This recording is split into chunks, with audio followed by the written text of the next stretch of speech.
Tout au long de l'histoire de l'humanité, des groupes influents ont utilisé leur pouvoir pour nous cacher des secrets du monde. Trésors cachés dans des tombes anciennes ou documents conservés sous clé, dans des coffres à l'épreuve des bombes. Je vous invite à découvrir quelques mystères intrigants qui sont enfermés.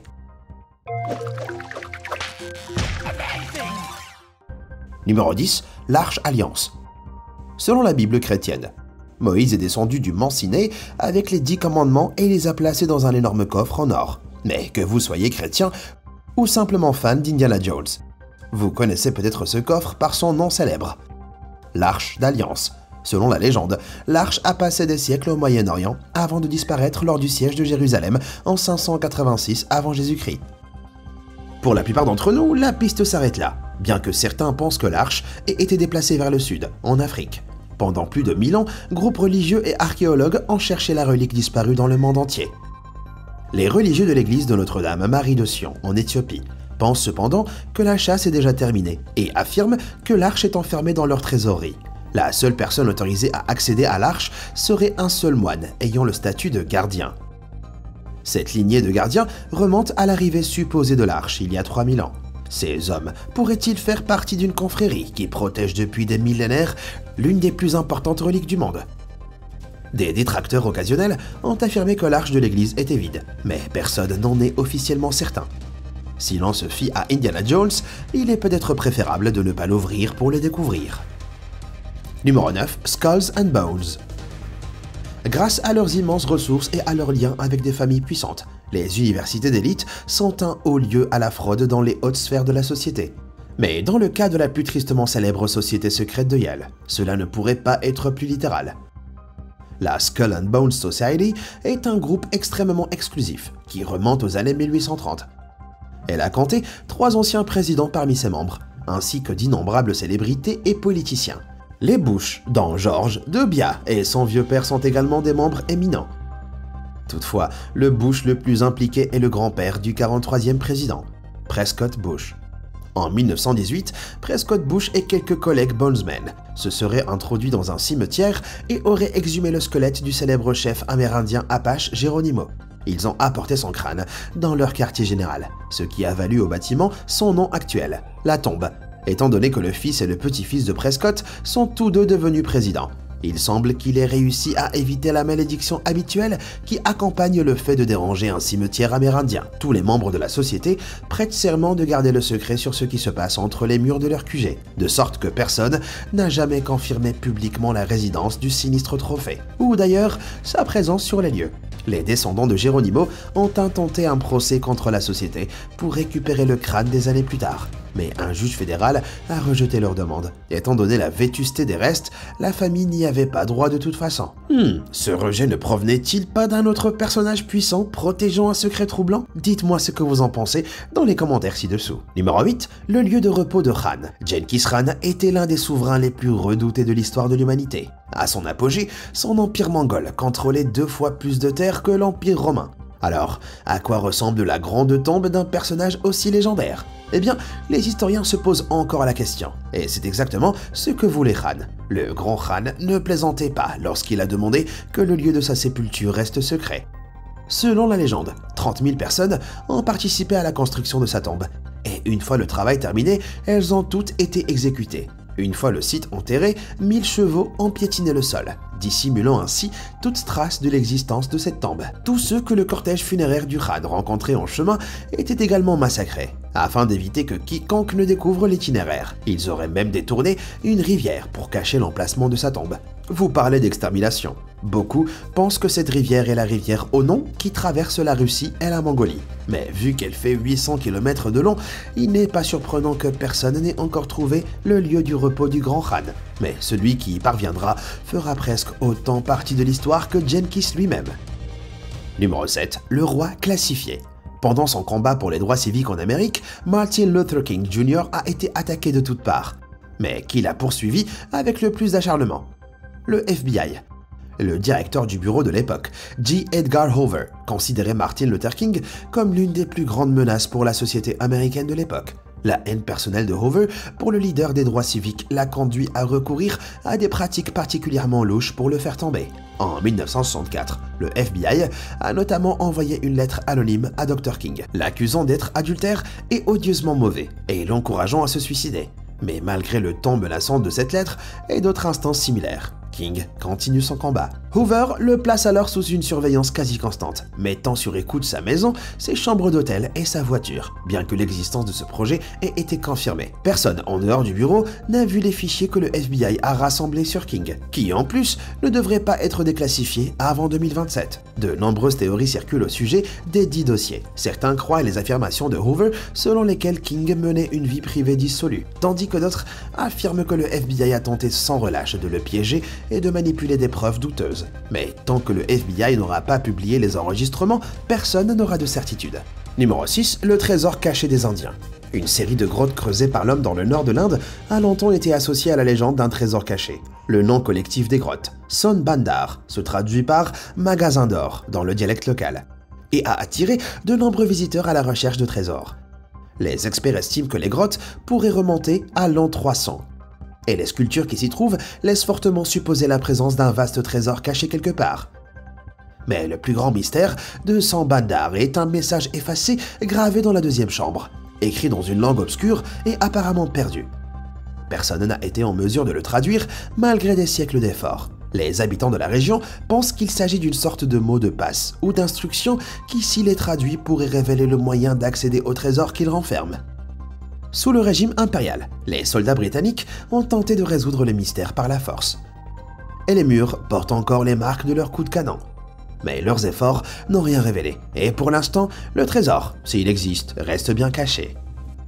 Numéro 5, la bibliothèque disparue de Ivan le Terrible. Lorsque la princesse byzantine Sophie Paléologue a épousé le grand prince russe Ivan le Grand en 1472, elle a apporté avec elle une dot énorme, mais elle ne comportait ni or, ni diamants, ni perles. Il s'agissait d'une énorme bibliothèque de livres et de parchemins anciens provenant de toutes les époques, comprenant même des manuscrits rares de la Grèce, de l'Égypte et de la Chine antique. La collection a finalement été confiée au petit-fils d'Ivan, Ivan le Terrible, qui craignait que ce trésor inestimable ne soit volé ou détruit. L'histoire raconte qu'il a décidé de cacher la bibliothèque sous le Kremlin. Il engagea l'un des meilleurs architectes italiens pour construire une vaste bibliothèque souterraine, inextricable et interdite au public, au cours des siècles qui ont suivi la mort d'Ivan le Terrible en 1584. Nombreux sont qui ont tenté de retrouver la bibliothèque perdue. Même Napoléon Bonaparte l'a cherché lors de son invasion catastrophique de Moscou en 1812. Mais comme d'innombrables autres personnes qui continuent à la chercher aujourd'hui encore, il n'y est pas parvenu. Il existe suffisamment de documents fiables datant des 15e et 16e siècles pour suggérer fortement que la collection de livres a bien existé. Mais qu'en est-il de son emplacement actuel ? Eh bien, si certains pensent que le gouvernement russe en sait plus qu'il ne laisse entendre. Pour ce qui est des archives publiques, il reste un mystère. Numéro 4, la recette secrète de Coca-Cola. Le plus grand fabricant de boissons du monde a toujours été secret sur sa recette. De notoriété publique, deux des principaux ingrédients d'origine, en plus d'une collection d'épices non spécifiées, étaient les noix de cola et les feuilles de coca. Lorsqu'il a été inventé en 1886, le tonic de John State Pemberton contenait de la poudre de danse colombienne. Cependant, une fois que les supposés avantages sanitaires du tonic se sont révélés faux, la société de Pemberton a mis à jour la recette, en supprimant le narcotique. Mais depuis le début du XXe siècle, la formule précise des arômes naturels de Coca-Cola est restée un secret commercial. Certains prétendent même qu'aucun employé n'est jamais informé de la recette complète, bien qu'il s'agisse probablement d'une exagération, vraisemblablement alimentée par les départements marketing de Coca-Cola. Le niveau d'importance accordé à cette recette n'est pas une blague. Pendant 86 ans, Coca-Cola a stocké la recette dans la chambre forte de la banque SunTrust à Atlanta, jusqu'en 2011, lorsque la Coca-Cola Corporation a décidé de renforcer sa sécurité. La fameuse recette se trouve désormais dans un coffre-fort de taille caricaturale et ayant un plancher d'acier, situé au sous-sol du musée Coca-Cola d'Atlanta. Mais vous pouvez être tranquille, sachant que lorsque l'apocalypse nucléaire nous touchera tous, la recette de la boisson préférée des Américains sera en sécurité. Numéro 3. Le secret le mieux gardé de Rushmore. Le mont Rushmore est l'un des sites les plus visités d'Amérique. Et pourtant, le monument a un secret interdit au public et une histoire intrigante. Le monument a été originellement conçu par Gutzon Borglum, qui, en plus d'être un sculpteur renommé, était un membre éminent du Ku Klux Klan et un franc-maçon. Dans le cadre de son projet, il avait envisagé de construire une énorme salle d'archives derrière le visage de Lincoln. Il espérait qu'elle servirait de capsule temporelle aux historiens d'un futur lointain. Cependant, au début de la Seconde Guerre mondiale, le monument a perdu son financement et en 1941, Borglum est mort de façon inattendue. Par conséquent, la construction a été interrompue et un énorme coffre-fort en titane a été installé à la place de la salle des archives, caché derrière une énorme dalle de granit de 544 kg.